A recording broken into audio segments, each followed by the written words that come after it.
시간에는 하나님께서 메시아를 선택하지 않고 메시아로 오신 이유라는 제목으로 말씀을 함께 나누기를 원합니다.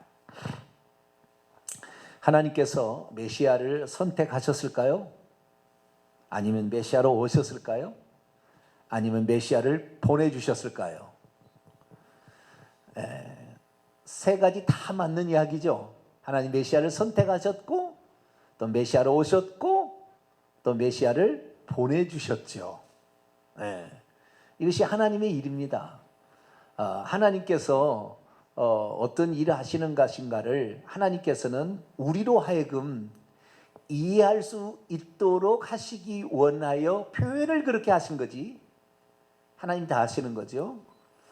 예수님께서 하나님 보좌 우편에 앉아 계신다. 요한일서 2장 1절 2절 보면은 우리의 보혜사로서 모든 사람의, 우리 믿는 사람들과 모든 인류를 위하여 중보 기도하신다. 중보자가 되신다. 하나님 우편에 앉아 계신다는 것은 예수님이 우편에 진짜 인격체가 앉아 계시는 것이 아니라 그것은 상징적인 표현이고, 예수님께서 천국에 가셔서 재림할 동안 우리의 기도에 중보자가 되어주셔서 우리의 기도에 응답해 주신다. 할렐루야.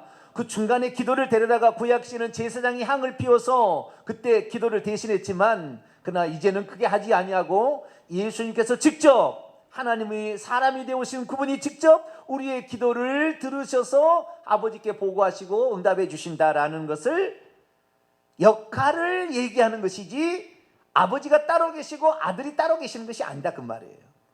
그러나 기존 교회에서는 그렇게 말하진 않죠. 아버지가 따로 계시고 아들이 따로 계셔서 아들은 중보자, 아버지는 기도를 받으시는 분이라고 딱 정의를 해놓았는데, 사실은 그렇지 않는다. 그러나 한 분이시다. 아시겠죠? 한 분이신데 그 역할을 따로 하신다. 천국에 가면 하나님의 보좌가 한 개밖에 없는데 그의 보좌가 하나님이 앉아 계시고, 그리고 어린 양이 있어서 어린 양이 보좌로부터 앉아 계시는 그분에게 그 책을, 두루마리 책을, 인친 책을 갖다가 떼시는데, 이것은 하나님께서 어린 양으로서 인류의 세계의 모든 역사를 주관하신다. 알파와 오메가 되신 그분께서 모든 역사를 주관하고 계시는데 어린 양을 통하여 하신다는 것을 표현적으로 말씀하시는 것이지, 어린 양이 따로 있고 아버지가 따로 있는 게 아니에요. 만약 어린 양이 따로 있고 어린 양이 따로 있다 표현한다면 어린 양은 7뿔과 7눈을 지니고 있으니 이것은 괴물입니다. 괴물이 아니에요, 우리 주님은. 그러니까 상징적인 표현입니다. 아시겠죠? 하나님 보좌 앞에 7 영들이 있는데 이 땅에 보내심을 받는 하나님의 영이요, 예수님 어린 양의 눈이자 스가랴서 보면 여호와의 눈이신데, 이 성령이라는 것은 따로 있는 것이 아니라 하나님께서 이 땅에 보내셔서 일하게 하시는 당신의 영이라 그 말이에요. 그러니까 한 분 하나님. 할렐루야.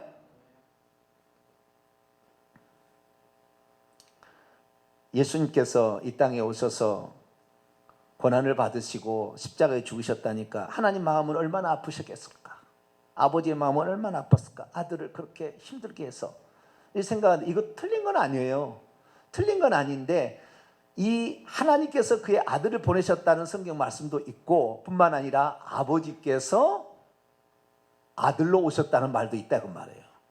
그런데 그 두 가지 중에서 우리는 한쪽을 너무 강조해가지고 하나님께서 그 아들을 보내셨다는 만 강조하는 거죠.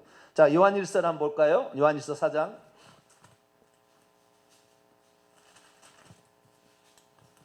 요한일서 4장 14절입니다.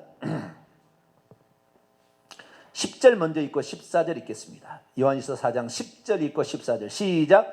사랑은 여기 있으니 우리가 하나님을 사랑한 것이 아니요 하나님이 우리를 사랑하사 우리 죄를 속죄하기 위하여 화목제물로 그의 아들을 보내셨습니다. 우리의 죄를 속죄를 대신하여 화목제물로 그의 아들을 보내셨어요. 그러니까 그의 아들을 보낸 거잖아요. 분명 그렇게 나오죠. 또 14절 시작. 아버지가 아들을 세상의 구주로 보내신 것을 우리가 보았고 또 증언하고, 아버지가 아들을 보내셨다 그렇게 되어 있다 이 말이에요. 그런데 15절 보세요. 15절 이제 헷갈리는 거예요. 시작. 누구든지 예수를 하나님의 아들이라고 시인하면 하나님이 그의 안에 거하시고 그도 하나님 안에 거하시니라. 예수님이 하나님이라는 것 같기도 하고 하나님의 아들이라는 것 같기도 하고 말 헷갈리죠. 그죠? 그러니까 이 분명히 알아야 될 것은, 하나님께서 그의 역할을 그렇게 하신 거예요. 그의 역할을. 그런데 우리가 이해하도록 하기 위해서 그렇게 한 거예요. 그럼 하나님이 직접 오셨다는 말이 어디 있느냐? 자, 디모데전서 3장. 이런 얘기는 잘 안 하는 거지요. 이런 얘기는 잘 안 하나 그 부분도 같이 알고 있어야 된다 그 말이에요. 디모데전서 3장 16절입니다. 디모데전서 3장 16절. 16절 읽습니다. 시작. 크도다 경건의 비밀이여 그렇지 않다 하느니 없도다. 그는 육신으로 나타난 바 되시고 영으로 의롭다 하심을 받으시고 천사들에게 보이시고 만국에서 전파되시고 세상에서 믿음 받으시고 영광 가운데 올려지셨다. 자, 그분이 누군지는 모르겠지만 좌우지간 육신으로 나타난 바 되시고 영으로 의롭다함을 받으시고 천사들에게 보이시고 만국에서 전파되고 세상에 믿음 받으시고 영광 가운데 올려지신 분은 누굽니까? 예수 그리스도죠. 그래 안 그래요? 예. 육신으로 나타낸 바 되신 누구요? 예수 그리스도다 그 말이에요. 근데 그분은이라고 돼. 그분은 뭘까요? 그분은 앞에 나와 있는 것을 이렇게 대명사로 따온 거 아닙니까? 그럼 앞에가 그분이 누군가 볼까요? 15절 읽겠습니다. 시작. 만일 내가 지체하면 너로 하여금 하나님의 집에서 어떻게 행해야 할지를 알게 하려 함이니 이 집은 살아계신 하나님의 교회요 진리와 기둥과 터니라. 이 집은 하나님의 교회, 하나님을 계속 나왔기 때문에 하나님은, 그래서 다른 번역들 보게 되면 하나님은이라고 아예 번역을 해놨어요. 근데 헬라 원문을 보면 하나님이랑 인칭대명사로 나와요. 아시겠죠? 하나님이라고 안 나와요. 데오스라고 안 나오는 거죠. 그래서 그분은 육신으로 나타난 바 되시고, 그분이 누구냐? 하나님, 앞에 문맥을 보면 하나님이에요. 그래서 하나님이 육신을 입고 이 땅에 오신 분이 누구다? 예수 그리스도. 자, 요한복음 1장.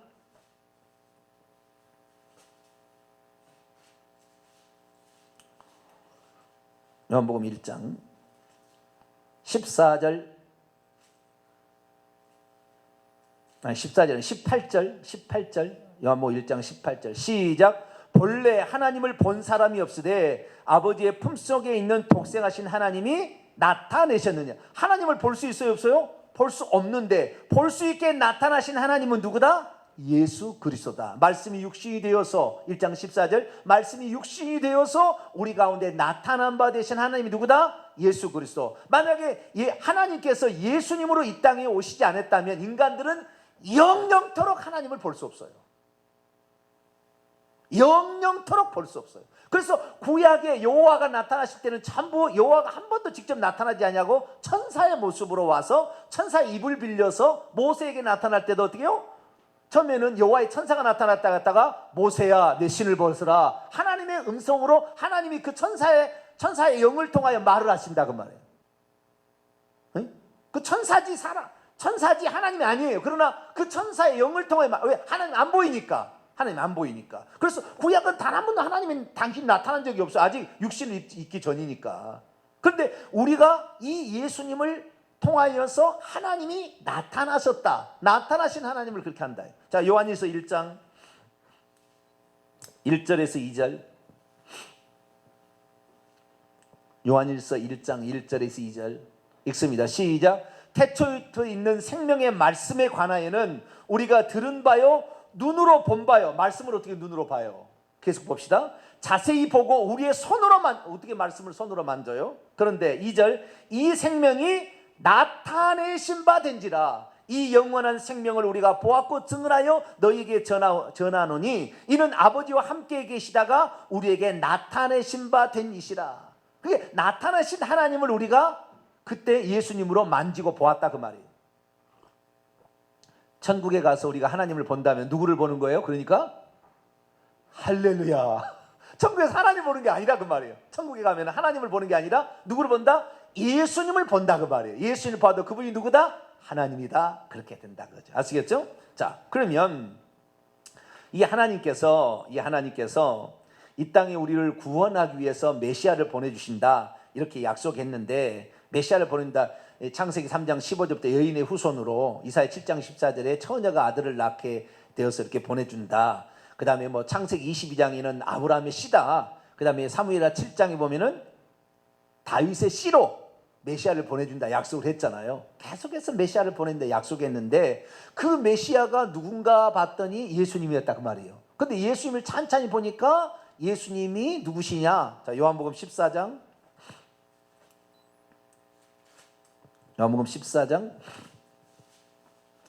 7절, 요한복음 14장 7절 읽습니다. 시작. 너희가 나를 알았더라면 내 아버지도 알았으리로다. 이제부터는 너희가 그를 알았고 또 보았느니라. 하나님을 볼 수 있다고 해서 없다고 했어요?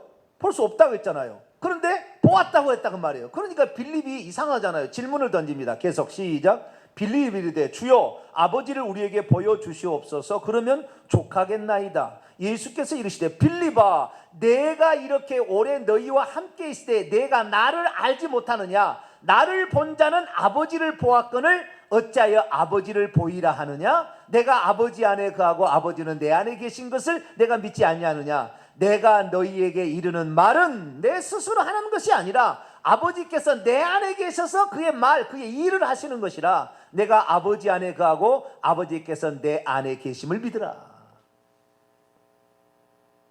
지금 예수님이 말씀하고 있는 것은 예수님의 말이에요? 아버지의 말이에요?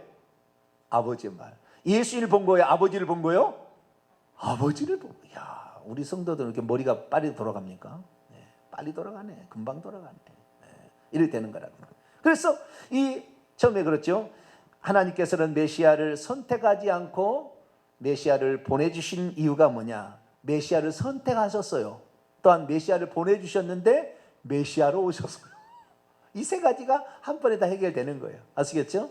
그러나 하나님께서는 동시 존재가 가능하기 때문에 이 땅에 육신을 입고 예수님이 오셨으나 하늘에 하나님이 안 계시는 게 아니라 그 말이에요. 항상 하나님 무소부지하시고 동시 존재가 가능하니까 하늘에는 아버지가 계시니까 아들이 기도할 수 있어요. 얼마든지 할 수 있는 겁니다. 그래서 우리는 하나님의 존재에 관하여 정확히 알아야 되는데, 자 그러면 쉬운 일이었어요. 예를 들어서 예수님에 대해서 베드로가 뭐라고 보냐면 당신은 그 그리스도시요. 구약 성경에 예언된 바로 그 그리스도시요.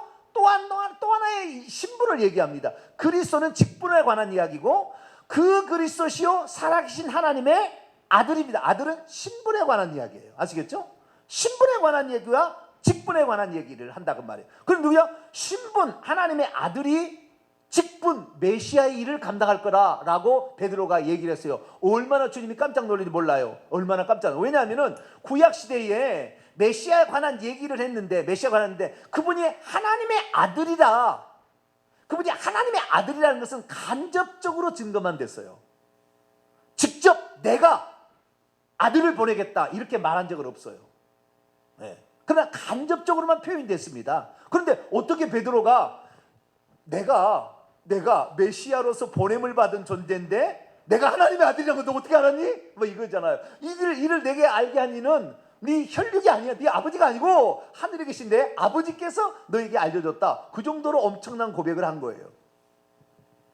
그러면 하나님께서는 그의 아들을 보내줬습니까? 메시아를 보내줬습니까? 둘 다예요. 아들을 통하여 메시아의 사역을 감당케 했으니까. 성경은 메시아를 보내준다도 얘기를 하고 아들을 보낸다 얘기를 한 거예요. 그런데 이 예수님께서 하나님의 아들이고 메시아인데 이렇게 할 수도 있어요. 이렇게 할 수 있어요. 어떻게 할 수 있냐면 당신의 아들 또는 당신 자신이 아니라 메시아를 될 만한 사람을, 죄 없는 사람을 다시 태어나게 하면 되잖아요. 동정녀 마리아에게 임신을 시킨 그 사람이 예수님이 아니고 하나님이 아니고 죄 없는 또 다른 인류를 만들어서 보낼 수도 있잖아요. 그거 가능할까요? 불가능할까요? 응? 우리는 지금 하나님의 아들이 마리아의 태를 빌려서 하나님이 마리아의 태를 불러서 오셨다 이렇게 알고 있고 믿고 있는데 그렇게 하지 않냐고 하나님께서 진짜 또 다른 첫 번째 아담을 창조했듯이 두 번째 아담을 창조해가지고 그 아들을 메시아 처녀의 몸에서 태어나게 할 수 있어요? 없어요? 있다고 말이죠. 있다고. 얼마든지 그렇게 할 수 있어요. 그러니까 이 초대교회 이단 가운데 이런 이단이 있었어요. 어떤 이단이 있었냐면은 에비온파 어떤 이단이 있는데요. 그 에비온파는 어디냐면은 이 땅에 한 사람을 하나님께서 선택해서 메시아로 삼았다는 거예요. 언제? 세례안의 안수를 통해서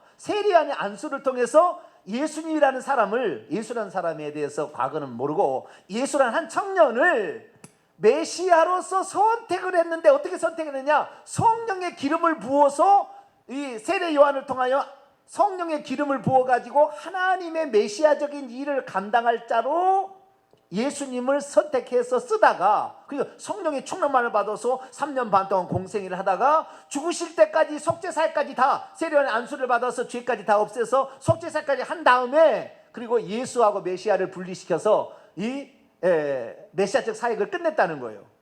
그런 이단이 있었어요. 그럴듯하지 않아요? 네? 그럴듯하다 그 말. 그런 사람들에게 오늘 말씀은 치명적인 거죠. 그들을 잘못 알고 있는 사람들, 오늘 우리 그때 히브리서 2장의 말씀이 치명적이에요. 왜? 히브리서 2장 그게 아니다고 정확히 얘기해 버리니까. 하나님께서 오셨다고 얘기를 하니까. 하나님께서 그의 아들을 보냈다, 아들을 메시아로 보냈다고 얘기하는 거니까. 자, 요한복음 6장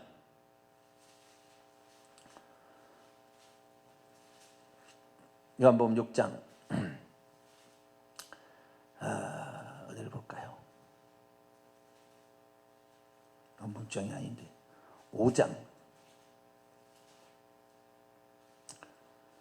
헷갈리네요. 죄송합니다. 이 맨날 성경을 이게 보다가 헷갈리는 때가 있습니다. 요한복음 16장입니다. 16장 28절. 요한복음 16장 28절. 읽습니다. 시작. 내가 아버지에게서 나와 세상에 왔고 다시 세상을 떠나 아버지께로 가노라. 예수님은 누구에게서 왔어요? 하늘에서 왔어요? 아버지에게서 왔어요? 삼위일체를 잘못 믿는 사람들은 하늘에서 왔다고 그래요. 이미 아버지가 있고 아들이 따로 있는데, 따로 있는 아들이 왔다고 그럽니다. 아들이 온 게 아니라, 아들은 아직 구약시대에 나타나지 않았어. 독생하신 하나님이 아버지의 품속에 있었어. 아버지의 생각과 계획 속에 있었다가 드디어 예수님이 태어날 때 되니까 예수님으로 이 땅에 나타나셨다 그 말이에요. 네? 그러니까 이 예수 그리스도는 예수님하고 그리스도를 분리하려는 이단이 있었다 그 말이에요. 아시겠죠? 예수라는 청년이 있었는데 성령의 기름 부음을 줘서 메시아로 삼았다가 메시아로 쭉 쓰다가 십자가에 죽으실 때 그리스도의 직을 가져가시고 이제 끝냈다는 거예요. 죽어서 끝냈다는 거예요. 그런 이단이 있었다고 말이에요. 그게 아니라 우리 주님은, 예수님 그게 아니라 우리 죄를 위하여 아버지 품속에, 아버지께서 창조자 한 분만 계실 때에 어떻게 우리 인류를 구원하고 마귀를 멸하실까에 대한 그 계획을 세우시고 이제 그 계획을 이루기 위해서 아들을 보냈는데, 사실은 당신이 온 거예요. 예? 사실은 당신이 아들을 보냈는데 그 아들이 그것은 하나님이고, 하나님의 아들이라는 것은 하나님과 동등하는 것입니다. 하나님으로 오신 것이지 누군가를 그냥 선택해서 쓴 게 아니에요. 선택해서 쓴 게 아니라고. 그러면 왜 하나님께서 누군가를 선택해서 쓸 수도 있었을 텐데 선택해서 쓰지 아니하고 직접 아들이 되어 오셨거나 또는 아들로 오셨거나 했을까 그 말이죠. 왜 메시아를 선택해서 쓰거나 또는 그렇게 해야 될 때 메시아로 오셨냐 그 말이에요. 메시아를 보냈냐 그 말이에요. 당신이 그의 아들을. 이걸 아셔야 된다. 그것이 바로 오늘 히브리서 기자가 우리에게 말해주는 내용입니다. 크게는 두 가지 이유예요. 적게는 네 가지 이유입니다. 하나님이 직접 메시아로, 하나님이 직접 아들이라는 신분으로 오신, 하나님이 직접 오신 것은 네 가지 이유가 있다고 말해요. 자, 히브리서 2장으로 넘어갑시다. 이제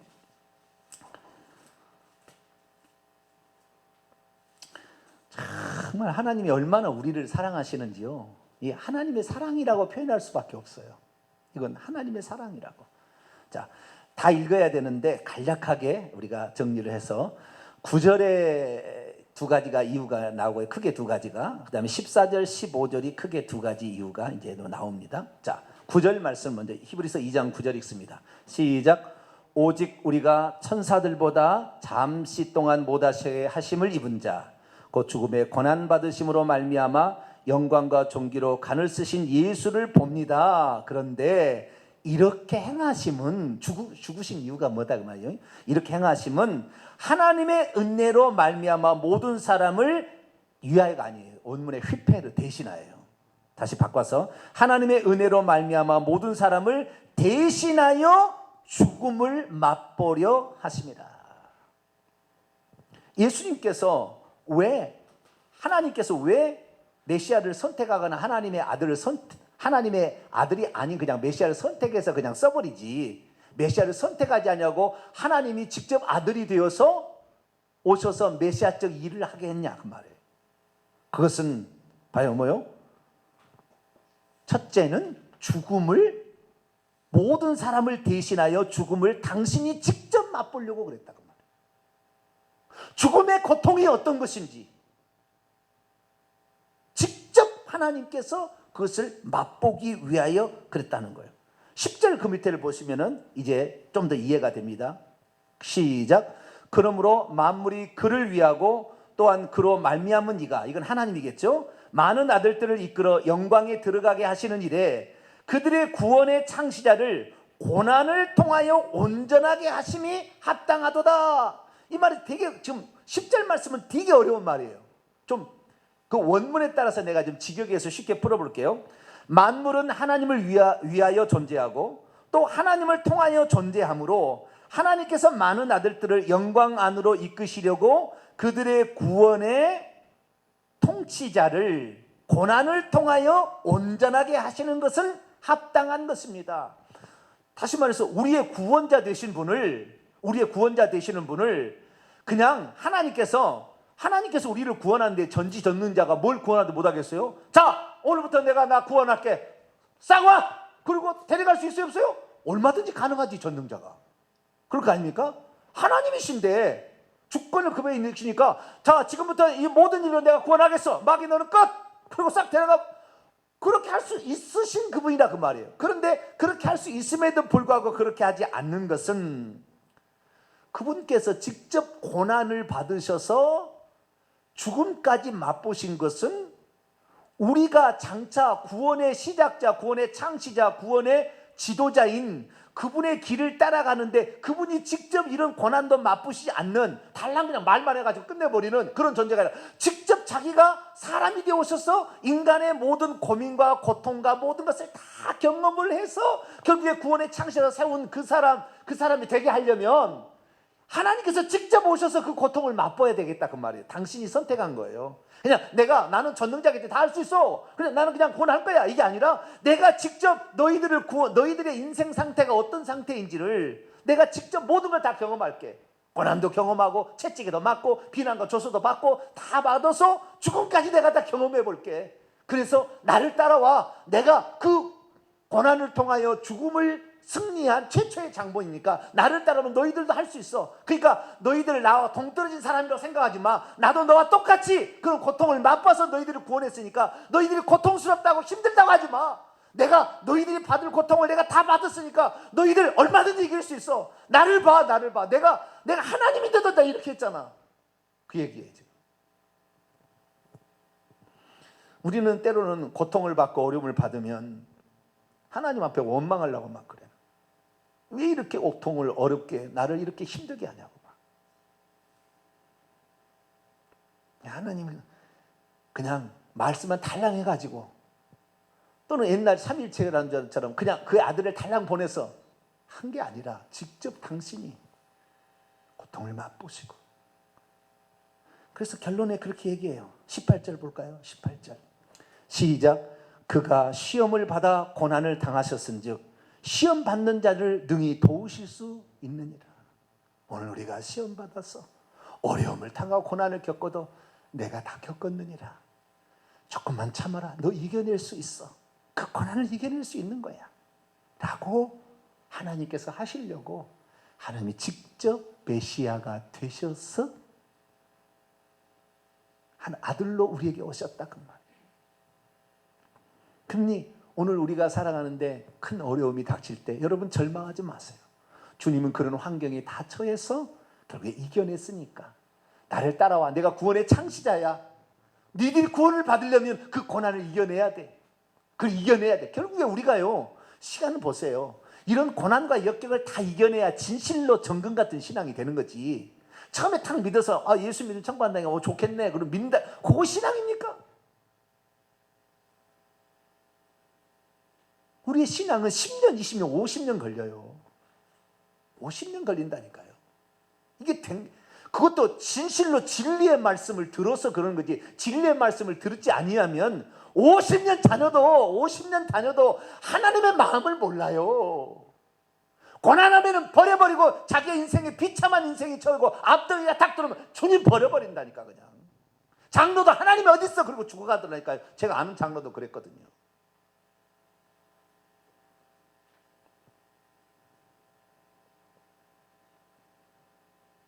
하나님께서 그 낮고 천한 육신의 몸을 입으시고 우리들의 걸어가는 배고프고 힘들면 지쳐서 쉬어야 되고 마귀에게 시험도 받으시고 다 받으셔서 우리를 조금 더 이해해 보려고 그분이 그렇게 노력하셨다 그 말이에요.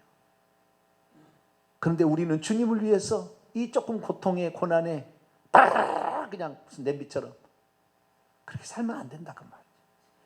히브리서 4장입니다. 4장 14절부터 16절. 히브리서 4장 14절에서 16절 읽습니다. 시작. 그러므로 우리에게 큰 대제사장이 계시니 승천하시니 곧 하나님의 아들이신 예수시라. 우리의 믿는 도리를 굳게 잡을지어다. 우리에게 있는 대제사장은 우리의 연약함을 동정하지 못하실 리가 아니요 모든 일에 우리와 똑같이 시험을 받으신 이로되 죄는 없으시니라. 그러므로 우리가 긍휼하심을 받고 때를 따라 돕는 은혜를 얻기 위하여 은혜의 보좌 앞에 담대히 나아갈 우리에게는 대제사장, 이분은 지금 예수님께서 보좌 우편에서 하시는 사역을 가리키는 거예요. 구약시대 죄를 용서받으려면 대제사장에 가가지고 용서를 받아야 되듯이 예수님은 제사장 중에 최고인 대제사장이 되어서 하나님 보좌 우편에 우리를 중보하시는데 우리의 인생의 고통을 미리 맛봤기 때문에 어려움이 있어도 그래 내가 네 고통을 알아. 힘들지? 조금만 참어. 그리고 기도하면 오냐? 내 기도를 들어주마 라고 하면서 주님께서 체휼하셔 우리와 똑같은 동정이 가지고 계셔서 우리를 동정할 수 있는 그런 분이시다 그 말이에요. 그러니까 여러분들이 너무 주님이 나를 몰라주지 않나 이 생각이 왔어요. 내가 이런 고통을 받는 걸 주님 몰라주시지 않나. 주님은 다 아시고 계신다. 그래서 하나님이 메시아를 선택하거나 무슨 이런 게 아니라 메시아로 직접 오신 것은 우리가 받아들일 인생의 고난과 역경과 시험과 모든 것들을 땀방울까지 눈물까지 피눈물까지 다 그분이 직접 경험해보고 십자가상에서 그 많은 고통을 다 맛보고 멸시와 천대 침받음을 다 받아보고 너희들이 받아야 할 걸 내가 먼저 받겠다. 내가 구원의 창시자인데 내가 이런 것 하나도 안 하고 탈남 구원해서 너희들에게 마음을 내가 사겠니? 내가 먼저 경험할게 라고 하기 위하여 메시아로 오신 줄로 믿습니다. 두 번째입니다. 히브리서 2장 14절 15절 14절 15절 읽습니다. 시작. 자녀들은 혈과 육에 속하였음에 그도 또한 같은 모양 혈과 육에 함께 지니심은 죽음을 통하여 죽음의 세력을 잡은 자 곧 마귀를 멸하시기 위함이다. 이 지금 첫 번째는 뭐예요? 우리가 고난받는 우리들이 그 고난을 이겨낼 수 있도록 하기 위하여 먼저 그 길을 걸어가시려고 했다. 이것이 메시아로 직접 오신 이유다. 두 번째는 뭐냐면은 예수님이 혈과 육을 지님으로 마귀를 잡는 덫으로 썼다고 말이에요. 마귀를 잡는 덫으로. 제가 이것은 자주 얘기한 얘기잖아요. 예? 마귀가 딱 봤더니 아담은 자기의 말을 들어서 자기의 종이 되어버렸잖아요. 그래서 모든 인류는 아담의 본성은 다 죄된 본성을 가지고 태어난 죄의 지을 속성을 가지고 태어나서 다 죄악 가운데 돼. 한 사람으로 죄가 들어오고 죄가 사망으로 임하였으니까. 그래서 모든 인류는 자기 손아귀에 있는데 어느 날 딱 태어난 한 사람이 있는데 아담의 새끼가 아니야. 아담의 씨가 안 들었어. 여러분 율법은요 씨가 중요합니다. 씨가 남자의 씨가 중요, 여자는 밭이에요. 씨가 중요한 거예요. 누구의 씨에 들어가느냐에 따라 그 씨에 따른 거예요. 자, 하와가 범죄를 했는데 하와는 안 죽어요. 아담이 범죄에 죽는 거지. 하나님께서는 아담의 씨하고 약속하는 씨하고. 그래서 성경은 맨날 창세기부터 씨가, 식물도 씨가, 씨 맨날 얘기하는 것은 이 씨가 중요한 거예요. 남자가 중요한 거예요. 예? 여자의 머리는 남자요, 남자의 머리는 그리스도라. 그 씨가 중요한 건데, 그 씨가 범죄하지 않는 한은 하와가 범죄한 건 범죄가 아니에요. 아담이 범죄해야지. 그래서 아담으로 말미암아 모든 씨가, 아담의 씨가 들어가지 않냐고 사람이 태어납니까?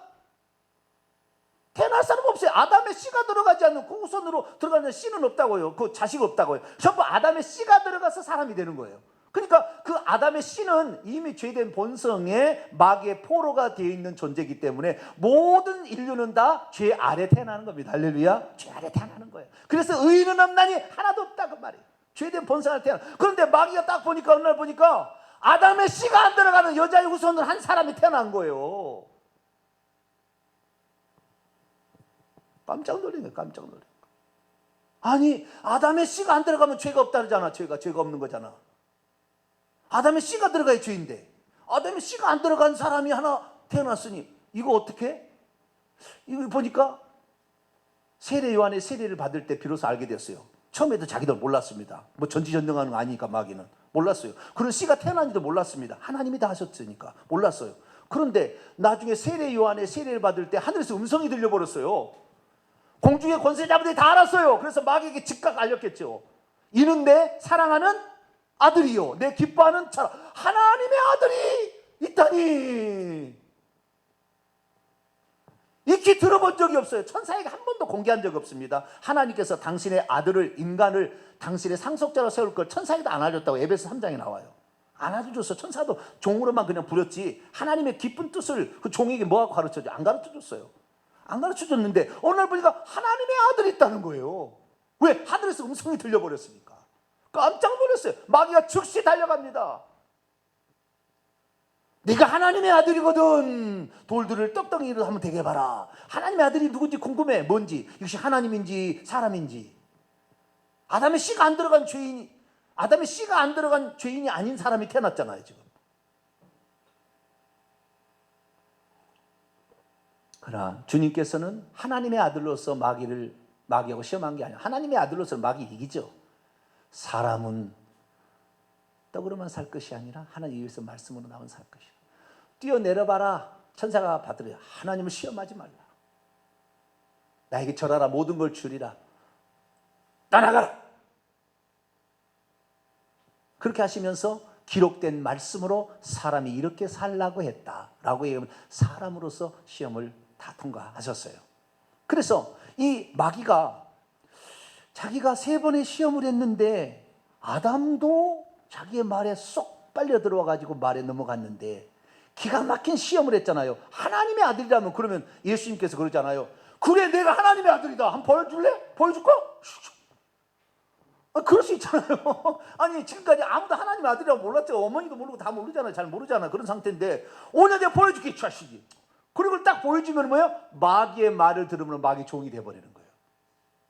우리가 하나님의 말을 들으면 하나님의 종이 되듯이 누구든지 순종함을 받는 자의 종이 되는 줄 알지 못하느냐. 로마서 6장의 말씀처럼 마귀의 말을 듣는과 동시에 마귀의 종이 되는 거니까 주님께서는 절대 그렇지 하지 않은 거예요. 그래서 마귀가 그때 떠나가고 천사들이 와서 수종 드니라 그 시험 후에 나왔잖아요. 마귀가 고민한 거예요. 고민하는 거예요.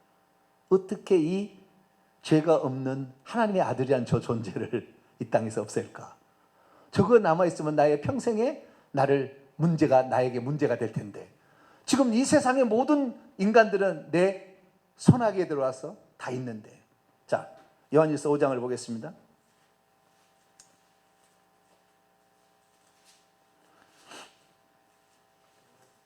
요한일서 5장 19절입니다.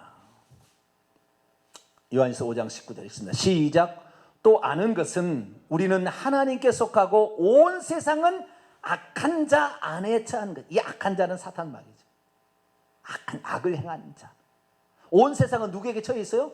악한 자 안에 놓여 있어요. 악한 자 안에 놓여 있다. 그런데 오직 한 사람이 그러지 않아. 그것이 늘 밟힌다 그 말이에요. 그 눈에 거스린다 그 말이에요. 그런데 그분이 가는 곳마다 놀라운 역사를 일으켜서 사람들이 막 그에게 따라가. 그리고 그분의 말은 보통 말이 아닌 거예요. 들어보니까. 이거 어떻게 해야 되냐? 이거 어떻게 해야 되느냐? 그래서 결국에 마귀가 생각하는 거예요. 이것을 없애버려야 되겠다. 근데 직접 천사들은 직접 개입할 수 없잖아요. 그러니까 사람을 시키는 거예요. 사람을 시키는 거예요. 그래서 종교 지도자들을 꼬드기는 거예요. 너희들을 회파하려고, 너희 종교 집단 너희들을 없애려고 왔다. 봐라, 저 사람이 나타날 때 성전 벌써 와서 막 뒤집고 막 그러지 않냐? 너희들의 질서 체계를 없애기 위해서 왔다. 너 바리새인들 사두개인들 정신 차려. 사두개인들 너도 돈 버는 수단을 다 없애려고 하잖아. 저 율법 해석하는 거 봐. 너하고 틀리잖아. 저를 없애야지. 늘 꼬인 거죠. 그러니까 갈수록 지켜보니까 자기들의 권한을, 자기들의 기득권을 없애러 온 존재로 예수님을 생각하게 되는 거예요. 계속. 결국에 그래서 예수님을 죽이려고 하는데, 사내들인 공의에는 예수님을 죽일 수 있는 권한이 없으니까 로마의 총독이 죽일 수 있는 권한이 있으니까 가서 요청을 해서 죽여달라고 요청하는 거예요. 그러나 본디오 빌라도가 조사를 해봤는데 죄가 있어요, 없어요? 죄가 없잖아요. 나는 그에게서 죄를 찾지 못하였다. 손을 씻어버려요. 그래도 막 민중들은 이제 그게 안 되니까 민중들이 선동하잖아요. 선동. 네? 십자가에 못 박. 선동이 나서 난리가 날까봐, 그럼 니들 알아서, 나는 상관 안 하니까 니들 알아서 해라고 줘버린. 결국에 그걸 허락이죠. 뭐 어쩔 수 없이. 그 5.18을 누가 이렇게 하느냐. 쏜 사람은, 쏘라한 사람은 없는데, 맞은 사람은 있고, 막 이런 상황이죠. 그럼 어쨌든 간에 좌우지간 그런 상황이 지금 돼버린 거예요. 그래가지고 결국에 이 예수 그리스도께서 십자가에 못 박혀 죽임을 당하는 건데, 결국에 이건 뭐예요? 사단 마귀가, 죄 없는 예수님을 사단 마귀가 사람들을 꼬드겨서 죽인 거예요. 주님은 그걸 아셨죠. 그래서 죄 없는 예수님을 죽인 사탄을 불법자라고 그런다 이 말. 뭐래요? 불법자. 자, 요한일서 3장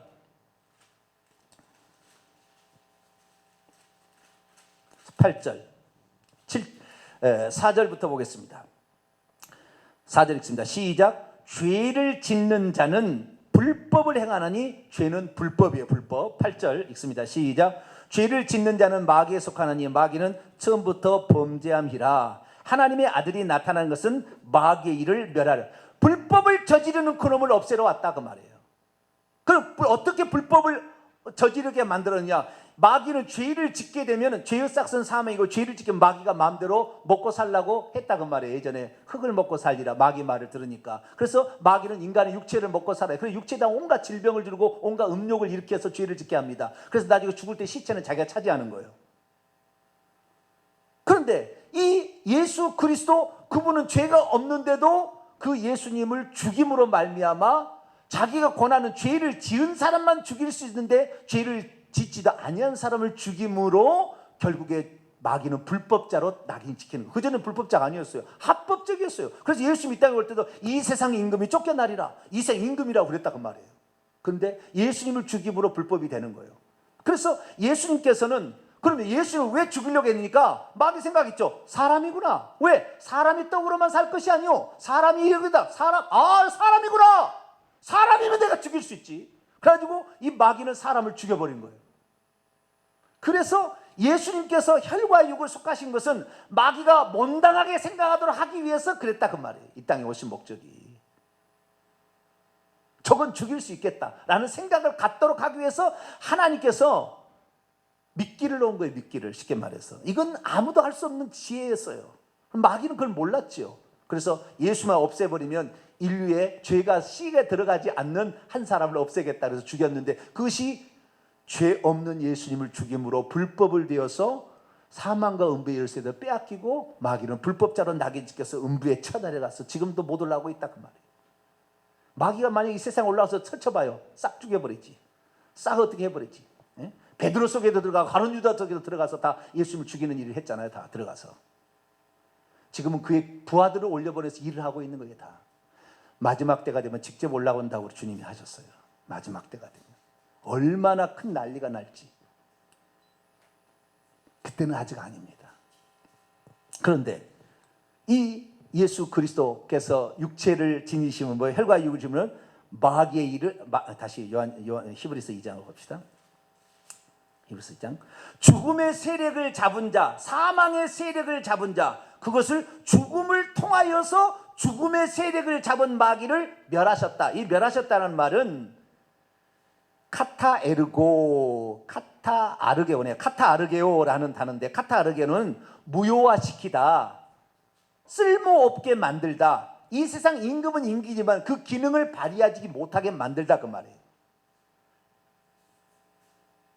그 기능을 발휘하지 못하게. 그러니까 이 마귀가 이 세상 임금으로서 더 이상 노르다. 그러나 불신자들에게는 지금도 마귀 왕노를 합니다. 그러나 이 사실을 아는 자는, 예수 그리스도를 아는 자는 더 이상의 그 노릇을 하지 못하게 해놔버렸어요. 무효화시켜 놔버렸거든요. 그러니까 우리들은, 여러분, 주님이 우리를 부르실 때까지 절대 안 죽어요. 그러니까 죽을 거라고 생각하지 마세요. 아시겠죠? 너무 죽음을 걱정하지 말라고요. 하나님이 우리에게 주신 생명까지 살아요. 왜? 그리스도 안에 있으면 마귀가 우리를 없애할 수 없어요. 그것이 하나님의 법칙입니다. 네. 그래서 이 죽음의 세력을 잡아 마귀를 없이 하는, 마귀를 1차적 심판, 사망 권세를 줬는데 사망 권세를 언제 줬다는 말은 성경에 나오지 않아요. 그러나 그 권세를 예수님께서 빼앗아가요. 빼앗아가 버렸어요. 그래서 예수 그리스도께서 육체를 지니신 것은 마귀를 덫을놔서 마귀를, 자기를 죽게 만들고 불법을 행해서 불법자로 해서 사망 권세를 뺏어가시려고 주님께서 그렇게 하신 거라, 그 말이에요. 그것이 두 번째 의미예요. 세 번째 의미는 뭐냐? 15절입니다. 15절 부가적인 의미예요. 부가적인 의미는 그래도 의미가 큽니다. 15절 읽습니다. 시작. 또 죽기를 무서워함으로 한평생 매어 종노를 하는 자들을 놓아주려 하심이니. 우리가 죽음 때문에 걱정하고 병에 걸려도 죽지만 병에 걸리면 좀 아프구나. 좌우지간 죽지만 않는다면 뭔 걱정이 있겠어요, 그죠? 내가 안 먹어도 안 죽는다, 그러면 괜찮잖아요. 뭔 걱정하시겠어요? 네? 여러분 생각해 보시라고. 네? 나는 안 죽는다, 그렇게 생각하면은 뭔 걱정이 되겠냐고요. 배고프면은 먹어야 살아. 내가 죽을 것 같으니까 먹어야 살기 위해서 도둑질도 하고 거짓말도 하고 남의 거 훔치기도 하고 강제로 뺏기도 하는 거 아니에요? 나 안 먹어도 나 산다 생각하면은 그럼 뭐 썩빠지게 고생할 필요가 뭐가 있어요? 없지요. 그러니까 죽음 때문에 얼마나 마귀에게 매여서 종노를 하고 그것 물질 얻으려고 권력 얻으려고 평생에 이거 노력하고 산다. 그런 사람을 자유롭게 해주는 거예요. 우리는 오늘 죽으나 내일 죽으나 천국 갈 거니까 할렐루야. 오늘 죽으나 내일 죽으나 상관없어요. 다만 이 땅에 살려두게 되면 주님의 이 놀라운 일들을, 이야기를 전해서 그들도 구원받게 하려고 우리를 살려놨으니까 사는 동안은 복음 전파하고, 오늘 죽으면 할렐루야, 이 15분 자르면 된다고 했잖아요. 15분 할렐루야. 이거 빨리 잘라라. 빨리 가고 싶은 거 빨리 가라. 이렇게 하면 돼.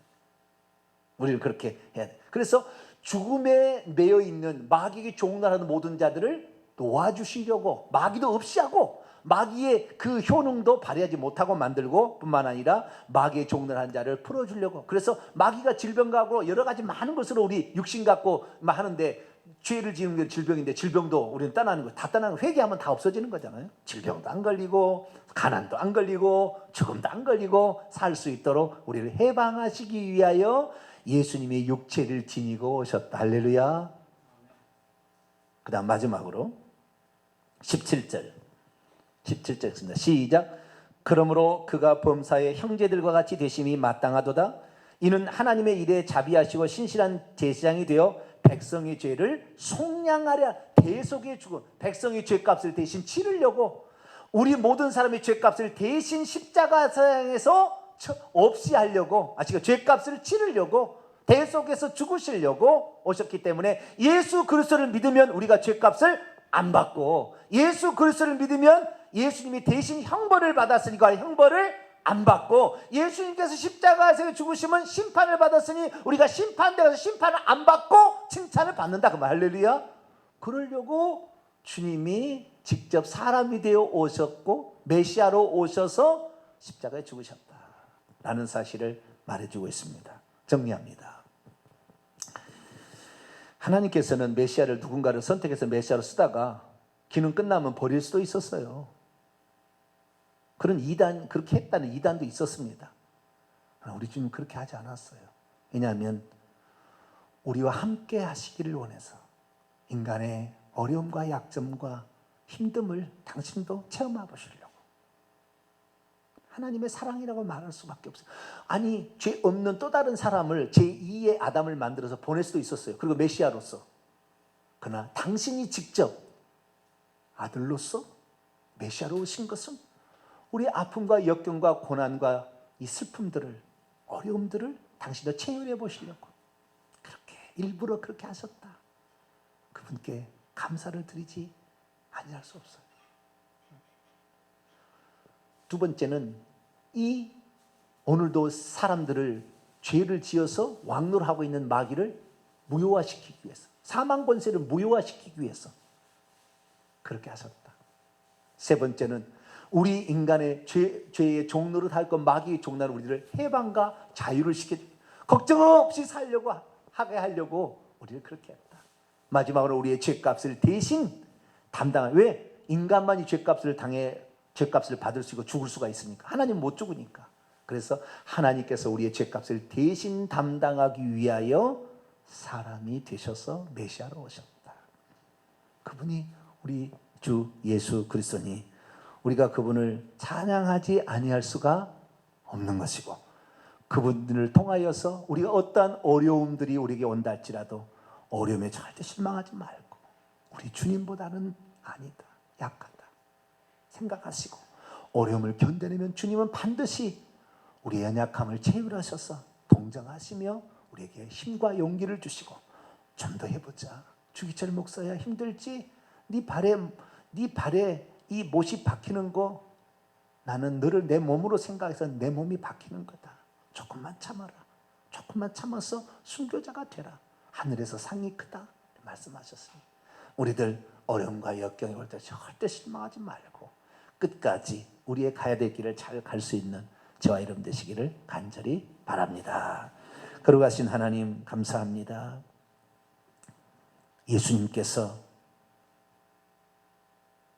하나님께서 왜 메시아를 보내지 않고 메시아를 선택하지 않고 직접 메시아로서 오셨는가를 생각해 보았습니다.